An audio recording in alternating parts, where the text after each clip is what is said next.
Hallå där! Den här veckan har jag snöat in totalt på att måla blommönster. Så jag tänkte visa processen som jag använder för att skapa olika typer av mönster. Så dagens video blir en instruktion i hur du kan ta fram egna. Där processen kanske är viktigare än hur blommorna faktiskt ser ut. Det första jag gör är att välja färger. Och det jag vet från början är att jag vill ha en gul färg. Det här är en gul ockra som är en dämpad gul färg. Och gult är bra eftersom det är uppiggande. Och nu ska jag välja någon färg som liksom matchar det här. Och då brukar jag använda mig av färghjulet. Så en bra idé kan vara att välja de två som ligger närmast om man vill matcha färger.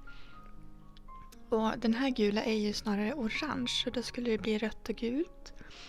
Eller kanske rött och lila. Jag har en liten provlapp här så jag lägger på en lite kallare gul färg. Här är Winsor Yellow. Bara för att se om jag kanske kan ha två gula i målningen. Sen vill jag ha en röd, så då provar jag Quinacridone-röd först. Men den är för blek tycker jag. Gulockra är ju en kraftig gul färg, så jag provar med Alizarin Crimson istället som är kraftigare röd. Och den tycker jag ser bättre ut, så jag väljer den. Och sen ska jag ha en tredje färg. Och då lägger jag på Winsor Violet som är den lila färg som jag har. Jag gillar inte riktigt den här lila vid sidan av den klargula. Det där känns mer harmoniskt. Så jag ska försöka utgå från de här när jag målar. Då har jag valt mina färger.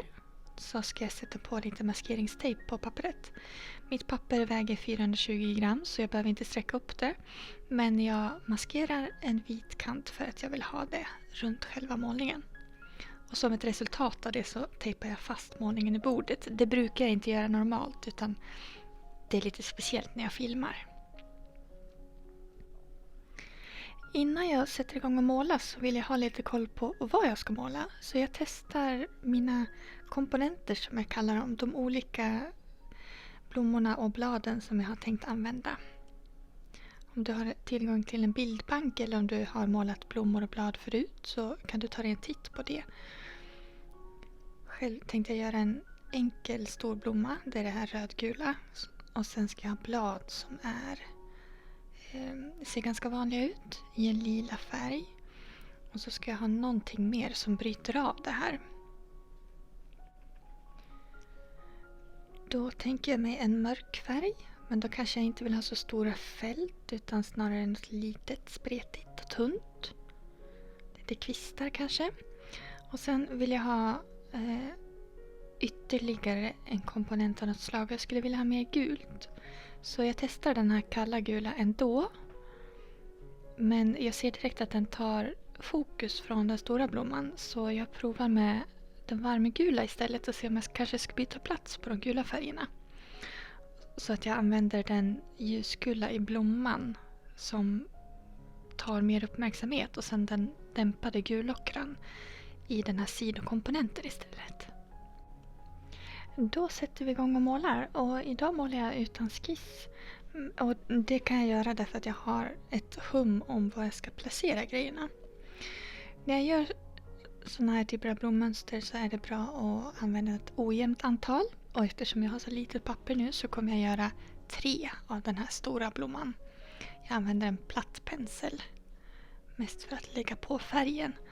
Och det här är ju inga petiga noggranna blommor utan jag blandar gult och rött i en ojämn oval helt enkelt.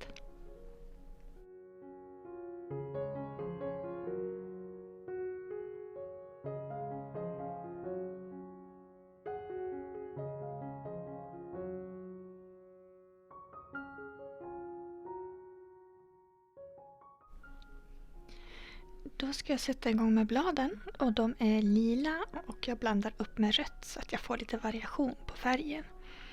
Och så använder jag en rund pensel med en fin spets. Och då går det några blad här i början innan jag inser att jag målar dem åt fel håll. För att de ska se rätt ut för mig så behöver jag måla dem utifrån och in och inte inifrån och ut som jag gör här i början. Så jag byter håll och gör åt andra hållet.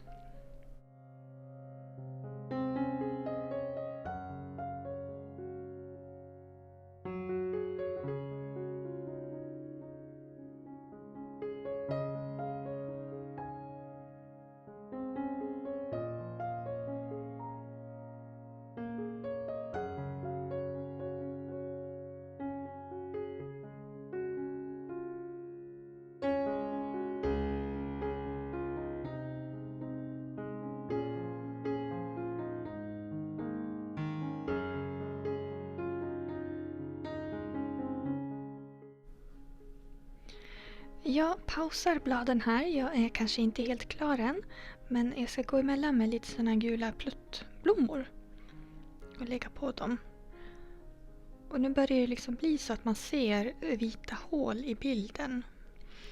Så jag ska liksom försöka att lägga sakerna som jag målar så att det blir jämna mellanrum mellan alla sakerna. Det ska inte vara för trångt någonstans och det ska inte vara för stora gluggar emellan.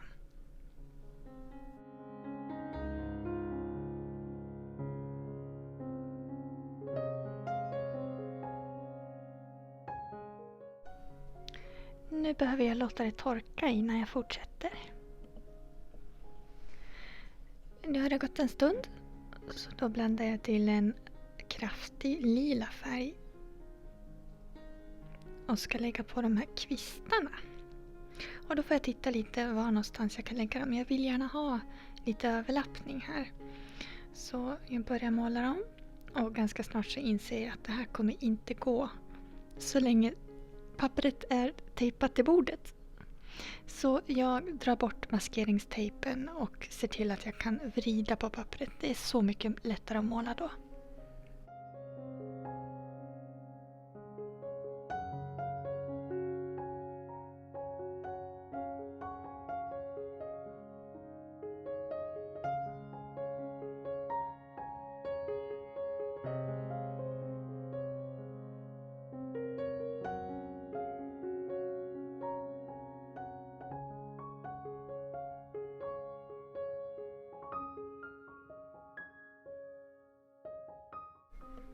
Sen fortsätter jag bygga på mönstret allt eftersom jag ser att det behövs. De här gula pluttarna vill jag fästa lite mer mot blommorna så jag sätter på kvistar på dem så här.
När vi kommit så här långt så är det bara roligt kvar.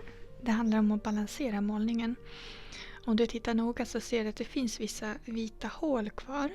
Och jag tänker att jag ska fylla dem med någonting. Så då gör jag blad fast i mindre format.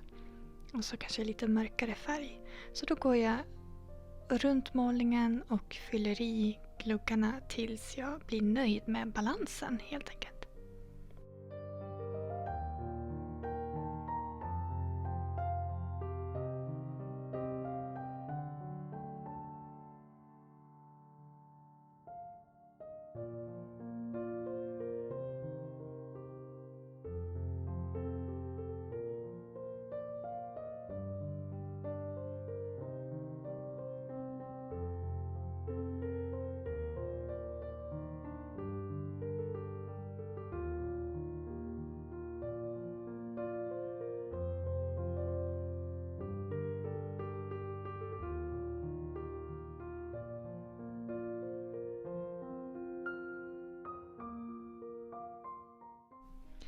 Det är väldigt lätt att bara byta ut komponenterna mot andra saker om du vill göra mönster i en annan genre eller bara andra typer av blommor. Så jag hoppas att du förstod processen och kan göra det här till din egen grej.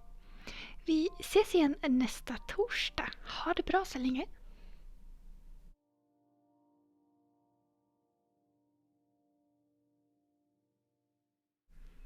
Är du fortfarande kvar? Om du vill lära dig mer om akvarellmålning så håller jag i distanskurser för nybörjare. Bara att spana in hemsidan.